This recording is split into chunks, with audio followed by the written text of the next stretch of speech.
अंबाला शहरामध्ये आत्ताच गेल्या आठवड्यामध्ये 4 नगरसेवकांचा जो PI दाखल झाली होती त्यानुसार हायकोर्टाने कलेक्टरना आदेश दिले की तुम्ही याच्यावरती निर्णय द्यावा। त्याप्रमाणे निर्णय आलेला आहे।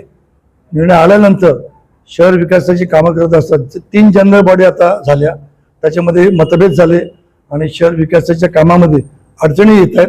त्यामुळे जे नगरसेवक आहेत, पदाधिकारी आहेत, जे लोक पक्षाचं काम करतात, सगळ्या पक्षाचे लोक, त्यांना नागरिकांना सामोरे जाताना अडचणी येत आहेत।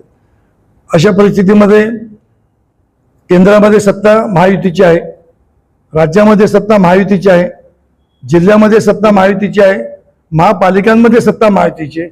उल्हासनगरचं उदाहरण पाहिलं आपण तर उल्हासनगरला जर अंबरनाथप्रमाणे आपण निवडणुकीला वेगवेगळे सामोरे गेलो, भाजप वेगळे गेले, आम्ही वेगळे गेलो, तरी सुद्धा उल्हासनगरला महापौर झाल्या बसताना महायुतीचाच महापौर बसला आणि एकत्र मिळून काम करतायत। तर अंबरनाथला हे जे काही मतभेद छोटे मोठे आहेत त्यामुळे नागरिकांना त्रास होतोय। तर शिवसेनेचं धोरण आधीपासून आत्ता आणि पुढेही एकच असेल, विकास कामाकरता आम्ही कुणासोबत बी काही पण ॲडजस्टमेंट करायला आम्ही तयार आहोत।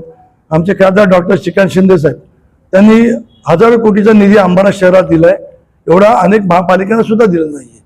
त्यांचं पण भूमिका पूर्वी सुद्धा अशी होती की आपण युती करून ही आपण निवडणुकीला सामोरे जाऊया, कारण आम्ही हातात हात घालून खासदारकीला निवडणुकीला बरोबर गेलो, भाजप सेना आमदारकीला आम्ही बरोबर राहिलो। तर हे छोट्या मोठ्या अध्यक्षपदाच्या वेळेला आपण ॲडजस्टमेंट करून जायला हवं होतं, पण ठीक आहे, काय घडलं नाही। तरी सुद्धा आज आमच्याकडे 32ची संख्या असताना सुद्धा शहर विकासाकरता आमचे खासदार साहेब, आमचे उपमुख्यमंत्री एकनाथजी शिंदे साहेब भरपूर निधी द्यायला तयार आहेत। बघा, आपण एकत्र आपल्या मतभेदांमुळे शहराचं नुकसान करतोय, आपण नागरिकांना नुकसान होतं, नागरिकांना सफर व्हावं लागतं। आपण देणारा कुबेर बसलाय, पाहिजे UD आपल्याकडे आहे, मुख्यमंत्री आपले आहेत, उपमुख्यमंत्री आहेत, शहरामध्ये झोपडपट्टी आहे, SRA लागू आहे, आपल्याकडे क्लस्टर लागू आहे। या योजनांचा लाभ